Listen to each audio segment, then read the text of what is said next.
কি ঘুম ভেঙেছে? Good morning. তাহলে এখন আর কি করবেন?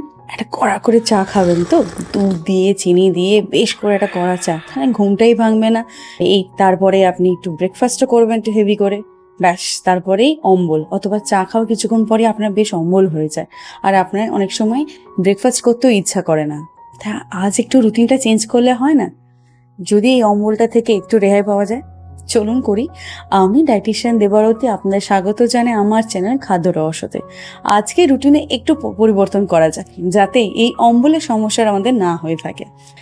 আজ সারাদিন আমরা চেষ্টা করব কিভাবে আমাদের অম্বলটা যাতে না হয়। তার জন্য প্রথমে আপনি আর আমার ভিডিওর দ্বারা যদি আপনি উপকৃত হচ্ছেন, তো এটাকে শেয়ার করুন, চ্যানেলটিকে সাবস্ক্রাইব করুন আর পেজটিকে ফলো করুন।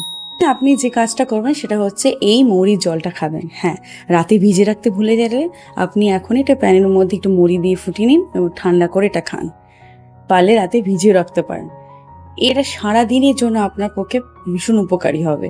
এই মৌরির জলটা খেলে প্রথমত আপনার যে অম্বলের সমস্যাটা যেমন কমবে, তার সাথে সাথে ব্লোটিং কম হবে এবং এর মধ্যে কিছু অ্যান্টিঅক্সিডেন্টস আর মিনারেলসও থাকে, যেটা আমাদের শরীরে অনেক বেশি উপকারী। এবার আপনি চাটা যে খাচ্ছেন সেটাতে দুধ চিনি আজকে বাদ দিয়ে খান। What? Excuse me. জানি একটু বেশ স্বাদ লাগবে, বিরক্তিকর লাগবে, এটা আবার চা হলো নাকি, জল খাচ্ছি মনে হবে, বাট আজকের দিনটা একটু করে নিন না। দেখুন, যদি আজকে অম্বলটা কম হয়, আজকে ডিনারটা একটু তাড়াতাড়ি যদি করে নেন বা শুতে যাওয়া 2-3 ঘন্টা আগে যদি হয়ে যায়, দেখুন যদি পারেন তো। একটা রিকোয়েস্ট আর কি, যাতে আপনার অম্বলটা কম হয়, এই ছোট ছোট ব্যাপারগুলো। আর খেতে খেতে জল খাবো না, খাওয়ার আগে জল খেয়ে নেবো বা খাওয়া শেষ হওয়ার আধ ঘন্টা পরে জল খাবো। এছাড়া আপনার যখনই আপনি কোনো মিল শেষ করছেন, একটু বসে তারপরে উঠবেন টেবিল থেকে, সঙ্গে সঙ্গে শুতে যাবেন না। একটু হাঁটাহাঁটি করুন, একটু কিছু পড়ুন, একটু না হলে আপনি গান শুনুন, কিছু একটা করুন, কিন্তু সঙ্গে সঙ্গে শুয়ে পড়বেন না।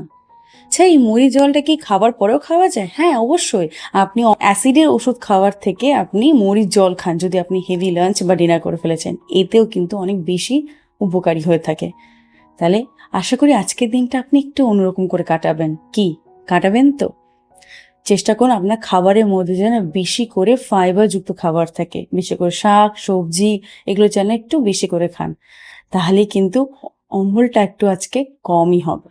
চেষ্টা করুন, আজকের দিনটা করে দেখুন। যদি লাভ হচ্ছে আমাকে নিচে কমেন্টে জানাবেন কিন্তু। আজ আসি, ভালো থাকুন, সুস্থ থাকুন আর আনন্দে থাকুন।